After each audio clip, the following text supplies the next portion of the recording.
whether or not he's playing really good or just kind of really bad. Yeah. Well, here's Hero, one of the most handsome pro gamers of all time. He's 27 and 25 in all-time in Pro League.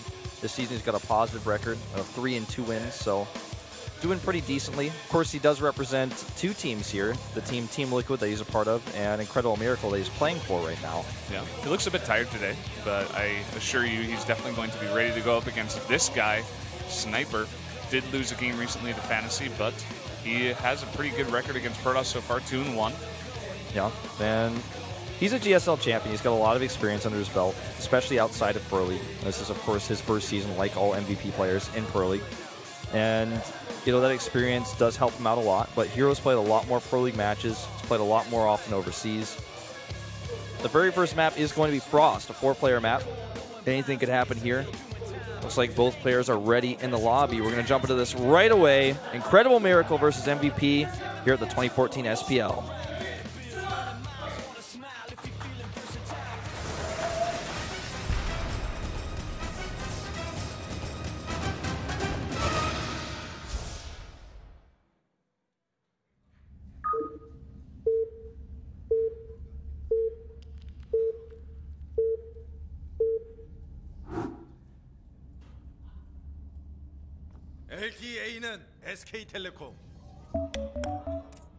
Down here in the bottom left, the blue Protoss in that blue IM color for Incredible Miracle and Team Liquid. This is Hero. To the top right, his opponent in teal, representing MVP. It's Sniper, a GSL champion, a very strong Zerg player, often used as the ace when DRG was slumping. And MVP's always produced some pretty decent Zerg players. Shine ended up joining them from TSL. He's a pretty solid player himself. And it's I think they're referring to the player MVP, and then of course IM. It's funny because, you know, the player MVP is actually on IM, but if you think about IM versus MVP, it almost seems like the team is going against him. I think that's what the joke was there. I was trying to translate it, and I wasn't really getting it.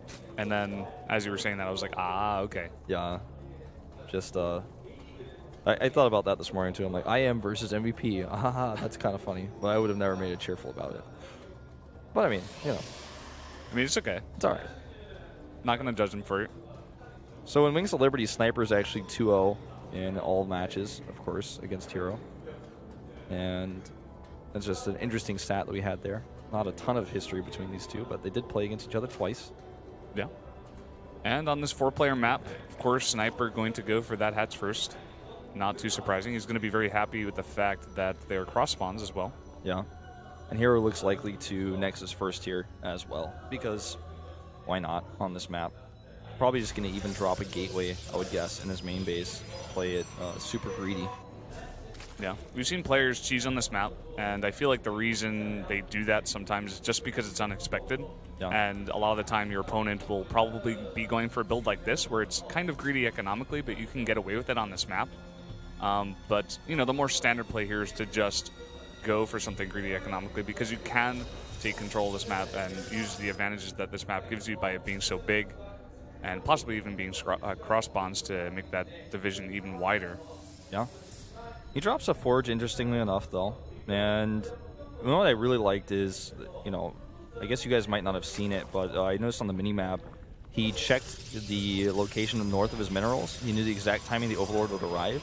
And at that exact moment, the Overlord of his opponent was hitting the minerals opposite of that on the right side of the base, so he's not going to scout top left first because he didn't see an Overlord. There's a 50-50 chance the Overlord would have come to his base at that timing if he was at the top, so he's going to check over here to the right side first.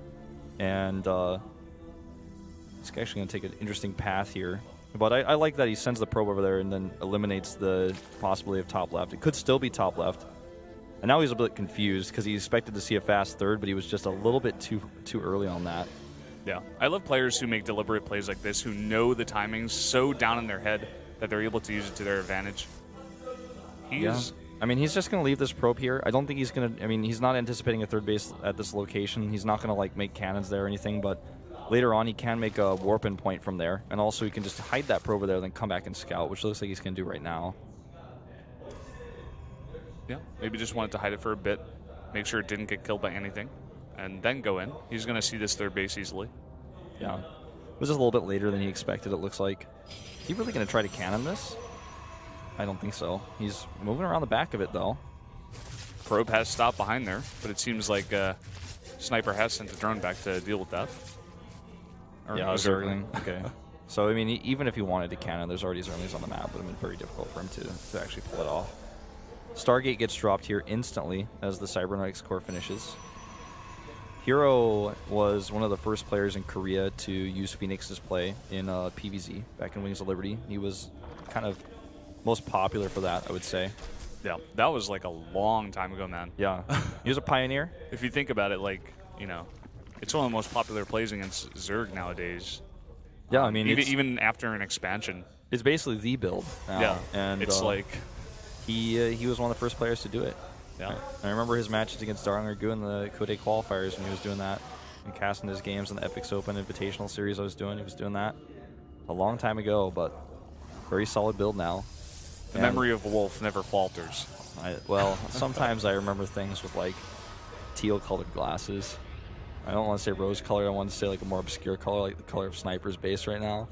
But I have been known to, from time to time, remember things differently than they have happened with StarCraft. Yeah. I like how the most amazing matches that were not a finals was when Guinea Pig went Void Rays on Shakura's Plateau. I was like, that was the best game ever. When I went back and watched the match, I'm like, oh, actually, that was pretty weird. That wasn't the best game ever. Yeah. It may just have been your overwhelming love of Void Rays that did it for you. And Guinea Pigs. Yeah. Actually, one of the other maps that comes to mind for that matchup during that time period was San versus Nesty, where you're going to Mothership, and it was like a crazy long game. But he's going into Void Rays right away here and taking the third base. The Void Ray is going to help him defend. So is the Oracle. Both of those can clean up Zerglings very quickly. Yeah. I like, he's not, you know, trying to do a ton of damage with his Oracle. He's going to try to come in here and see what he can see, but I feel like it's just one Oracle early to get a good scout, get revelations down, get a really good idea of what his opponent is doing while he takes the third base, rather than, you know, a very early Oracle that would come in here and try to do a lot of damage before Sniper's ready for it. Right. You're exactly correct. I mean, he's not really going to be able to do any damage here. He hovers at the fourth base location. That could be something he denies. If the drone goes over there, he can kill that. And triple Stargate goes down. This type of style is becoming more and more popular. It shuts down Mutalisks pretty hard because you can get Phoenixes out really easily. Then if you get enough Void Rays out, you can actually stop Roach Hydra pushes pretty well, especially cross spawns on this type of map. And then you just go right into Tempests and ruin the Zerg player's day. Robo goes down as well. Yeah, continuously making Void Rays out of that one Stargate that he has. Just wants to start building up that count really early. He's going to have a lot of time here. We see Sniper throw down a Spire as well. Yeah, he's actually he's missed the third base, unfortunately for him, or the fourth base, I should say, with his Oracle, so he wasn't able to deny that. I don't know where the Oracle actually went at this moment in time either, but that may be there at the top Zeltnaga Watchtower. Yeah, I think you might be right. That little blue dot. Well, he's keeping a lot of blue dots on these watchtowers to clean up those ground units, knowing that there's no anti-air there. And he starts Phoenix production here a little bit. The Spire is, of course, 2/3 done, and so is that Infestation Pit. See how much damage he's actually going to do with this little Void Ray poke. He's got to be careful not to linger around too long. Well, if he does the overcharge on that one Spore Crawler, could take it down and start going to work on those drones. Yep. Looks like that's what he's going to do. Is there going to be a Transfuse? No. And a Time Warp even goes down. He's going to continue fighting with this. The Oracle comes over as well. Transfuse goes down as well. The Queen hasn't died yet. Mothership Core almost dies. Beautiful micro there on that Mothership Core, but he loses the Oracle. And doing all of this to just kill two Queens, I'm not sure how much it's really worth it. The Phoenixes come over here, though, to really try to help out because now there's no more Spore Crawlers he can start to lift. And he looks like he's going to wait here. 19 drones in production, by the way. 19. He's making a lot of those. Holy crap, man. He's at 76 while this is happening, so he's going to go up to upwards of 90 with this. He's going to pick up these Queens now. The Spore Crawler does get remade, but he's going to burrow here. Oh my god, he's just going to lose that. Now he's going to lose this Queen. And then there's no real anti-air. This is a pretty sneaky little build here, and he's getting caught quite off guard by it. He definitely is. Spore Crawler's trying to come down here. More Queens trying to come over here, but they just keep on getting lifted. And the Spore is down, and the Queens are down as well, so we can actually just start killing drones. Just bring in another Spore Caller from one of his other bases that could easily be targeted down while it's burrowing. It takes so long to burrow. Even after the burrow change, that buff that Zerg's got, he's going to lose that last Queen here. And he literally has no Queens on the map now. He has no Queens, nothing to defend with this. This one Spore Crawler finally goes down, but there's so many Phoenixes as well. They could just tank it for a while and do so much damage to these drones. I mean, he does have a ton of drones in production from before, but he's losing a lot as well, and now he's following up with some Zealots. Yep, Zealots coming over here by ground to help out. The Phoenixes can easily clean up those Corruptors. And it looks like he's just going to go for it here. But the rest of those Corruptors coming over now makes this a bit of a different story. I'm not so sure he actually wants to stick around here. He might be able to pick off one, then get away. That would at least be worth it. He's doing some really nice targeting here, using the fact that the Phoenixes can just fire so quickly. Is he actually just going to win this fight? I think he is. Yeah, he's actually going to win a Phoenix versus Corruptor fight. Doesn't really matter. He just has too much, and there's nothing on the ground for Sniper to even help out with this fight. It's just straight up Corruptors versus Phoenixes. Finally, a Queen warps out. Yeah, he's just going to warps out of there, man. He's just going to pick it up and kill it. Goodbye, Queenie.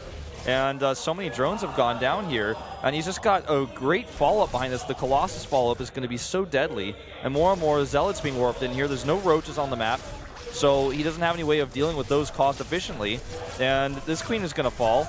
And Sniper is just falling apart. Hero is like just dismantling him piece by piece right now. He really is. And if you think about it, so many Queens have gone down. Think about Larva injects, how little Larva he probably has, and how much of those he spent on drones as well. The time when he was making 18 drones, probably not the best idea when this attack was coming. Yeah, and he had to remake those drones, which then of course cost more Larva.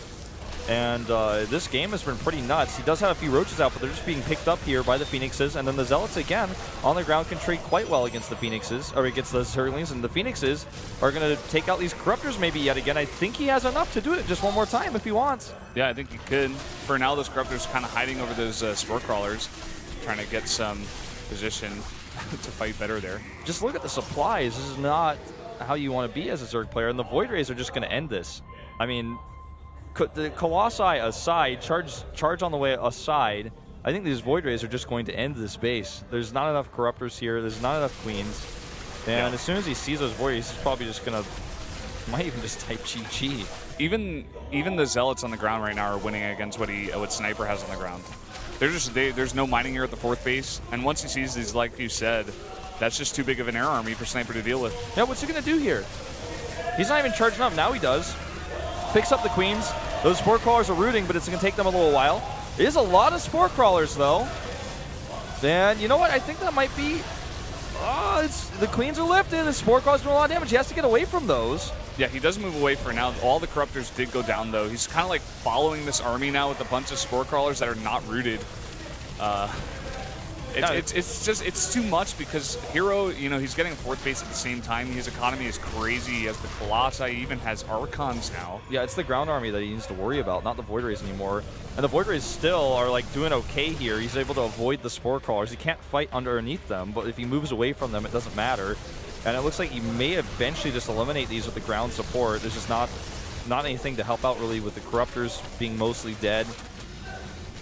Hero has shown really creative builds like this time and time again where he just takes this insane tempo with air units, or he'll do the same thing with a Warp Prism and the Zerg players main and just keep warping in until either the Zerg player dies or he dies. And it's pretty cool. It's pretty brave. And I'm excited to watch it, man. Yeah, this was a really fun game, even though it wasn't very fun for Sniper. I mean, just a very different build, a very cool build to watch. Very tempo-based, like you mentioned. Yeah, you just had Void Rays attack, and if you're a Sniper, you're like, oh, okay, Void Ray pressure, you're going to have to eventually send those away. Then the Phoenixes come in, and you're like, uh-oh, I did not anticipate this many Phoenixes at the follow-up. He's going to lose the Roach Warren now, and more Zealots are actually attacking over here. He just doesn't have any drones. He's 47 drones left. His army is very weak. It's about the same size of Heroes, who's just continuing to outproduce right now. He dances his Zealots! And that's got to be pretty hurtful for Sniper. This has been a tough game to watch if you're a Zerg fan. Yep. Hero's telling him to get out of the game because it is over. Yeah, I mean, he's making 2 Swarmos right now, which is a tech he also committed to that was never really useful in the defense. And Hero now has the 4th base secured. He's mining so much right now. He has almost double the workers of his opponent. He almost has too many workers. He has 81 harvesters. So crazy. And he's going to have a ton of Archons as well. Storms. This like final Roach Ling Corruptor attack that's coming over here is basically the last hope for Sniper. Even with Storms now and a bunch of these Void Rays and Archons and even Stalkers now, there's just nothing here for Sniper. Yeah, it's just going to get destroyed here. And 81 to 45 Harvesters continue to be a big problem for him as he starts to lose even more to another Zealot run by because he sent all of his Roaches away. And he doesn't see the pylon, as the Observer highlights, but I mean, that's not even that important. Even if he did see the pylon, what is he going to kill it with right now? 6 Zerglings? All it takes is 1 or 2 Zealots warped in to defend that, and the Observer spots these Swarmos. They're on the retreat here. Sniper is DEAD dead, man.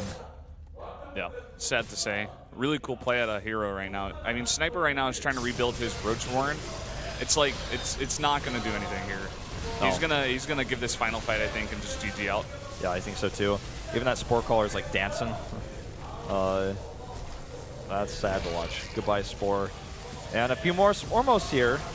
He's trying to hold on. I mean, he's like setting up cannons, meanwhile, with a Warp Prism and a Mana Nexus. And now the Observer reveals those Swarmos. That's going to be the end of it for sure. Nothing left for him to do here. And an additional warp in of 9 Zealots here. 4 Mutas on the way. He storms his entire army on purpose. Yeah, and you can see it on Sniper's face. He's finally accepted defeat. GG! And Hero will take the first win for Incredible Miracle. That was a really nice tempo game. I liked it. He just kept eliminating, piece by piece, some of the units at that hatchery, kept the larva low. One of the problems for Sniper is he committed so much money and larva to those drones that he made. Yeah, and he came in with the Overseer at some point, and he saw the extra 2 Stargates. So he knew that there were 3 Stargates on the map. I don't think he expected that kind of, harass at the third base. I think he just felt like he was going to be able to hold that with a Spore Crawler with a bunch of Queens coming over. But then once he saw 3 Phoenixes and more Phoenixes, and then the Void Rays even coming over, he was like, oh, wow. Yeah. And from there, like you said, tempo game, just Hero put on the hurt. He just kept the pressure on, and Sniper just slowly got squeezed out. Yeah, it was a really, just a sad game for Sniper because once that started to happen to him, once he lost all those Queens, he had to remake those, he lost all those drones, there wasn't really